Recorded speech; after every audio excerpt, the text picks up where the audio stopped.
Hi, it's Lorelei with Radiate Life with Lorelei, and I'm here this morning doing an impromptu recording. This one is about my loved ones and the things that I do to keep them reminded, though they may be in spirit or they may be on the other side of the world, in body or in spirit. How do I keep their love and their beautiful gifts and experience alive?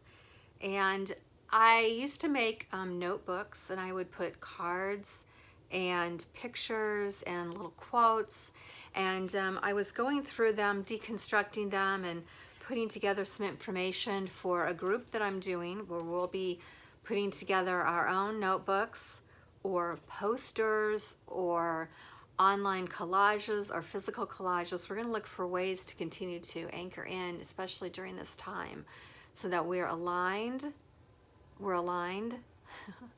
and our spine is fine. I was writing last night, and one of the things, that's when the lines came up about the alignment of our spine to have a finely aligned spine. Yes, so humor goes a long way, and certainly spirit does right in really beautiful and amazing ways. So one of the pieces of literally, it's got well-loved pieces of paper that I put in there, I pulled out today, and I wanted to read directly from it. And it says, now this is when my beautiful loved one was transitioning.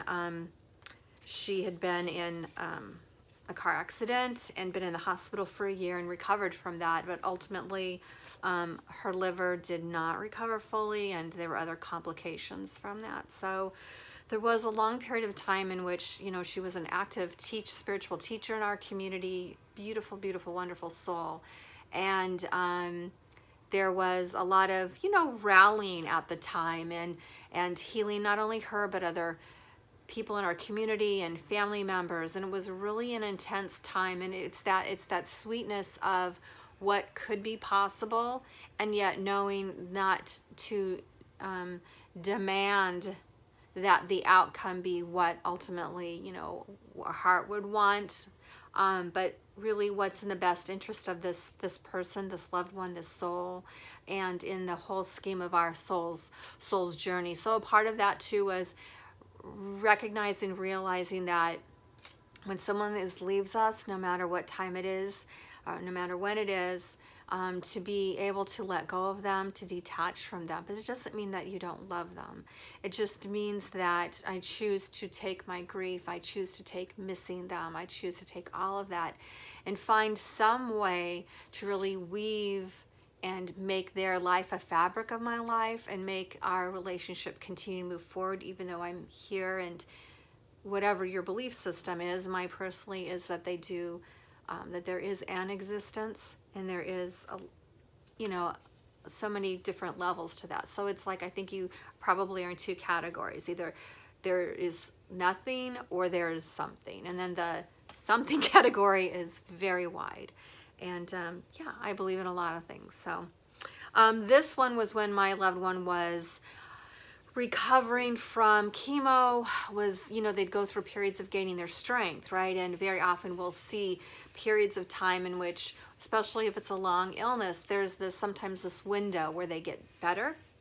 And sometimes people get frustrated with that, because very often it's like a last gift. It's like a blessing. It's like they get to be fully present and alert and just really have that moment, enjoy that moment with the friends and the loved ones. And it's truly is a gift, because not everybody gets that. So this was kind of a time when she was working on that, and really until a few months, we didn't really know if, you know, when she was going to actually take the beautiful wings she had and fly. So this was, I wrote down notes, a little piece of paper, and what was going on, and what she was learning, and what she could share, and what was helpful, and what might be helpful to others. And so one thing that was helpful, she said, when she was going through this period of actually physically, right, being depleted. But this would work if you're mentally depleted or emotionally depleted, right? So I'm going to say, like, so if you're getting up from a nap, or you're getting up, in the morning. The first thing that I do before I get out of bed, before I have this called, like, I call it the dawning of the consciousness, is that I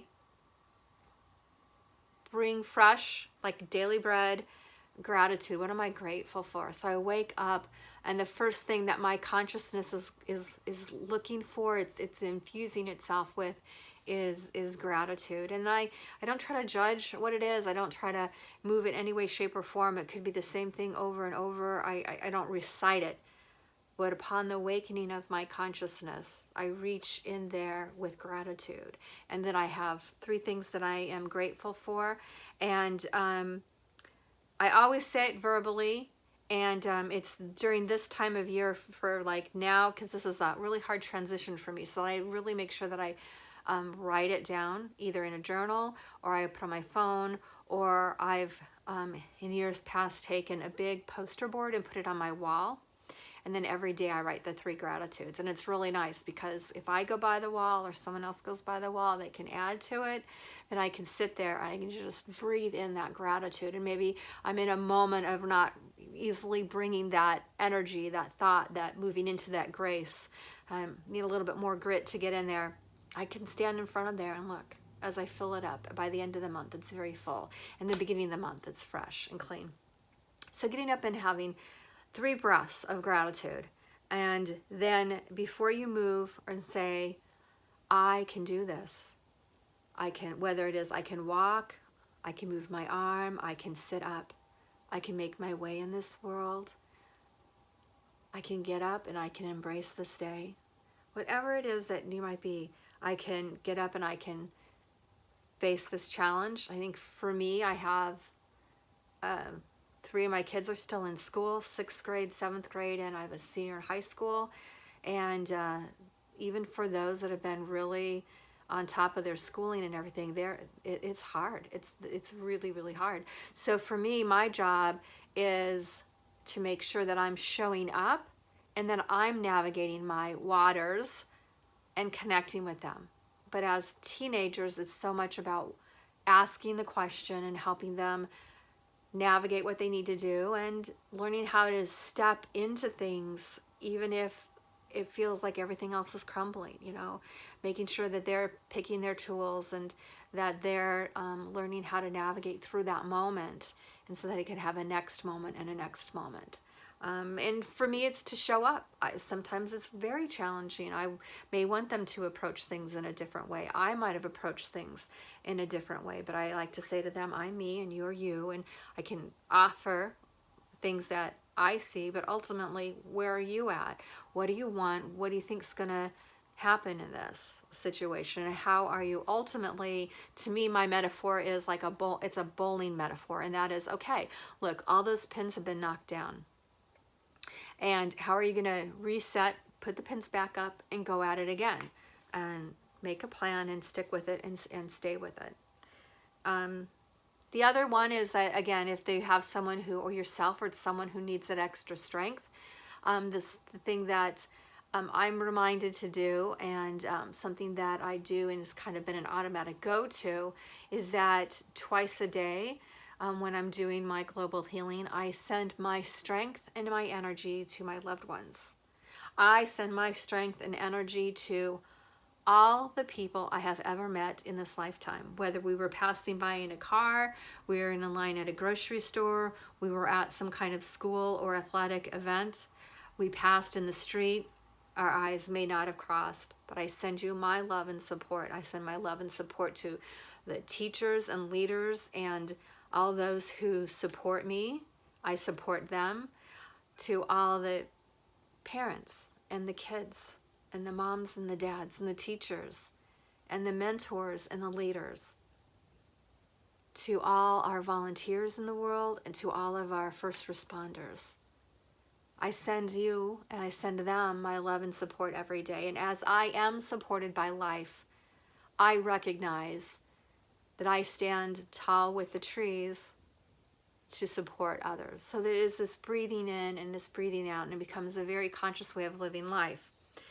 So another one is, this next one is, I invoke for the strength of all my loved ones. So especially, when there's You know, there's people that have all different things that might be intense and temporary. It might be lingering and lengthy. It could be anywhere in between, right? And so there's always that moment, or lots of moments, when we want them to know that we're with them. So we say, I invoke for the strength of all my loved ones. So you can tell them, I'm sending it to you, and all you have to say is, I invoke. You could also say, I invoke, I accept, I receive the strength of my loved ones, and really breathe it in and feel it in, and notice how your shoulders probably drop a little bit, and you sink a little bit more into your heart and behind your eyes and the top of your head, and your hands and your heart are open. And I send back my love and support to my loved ones.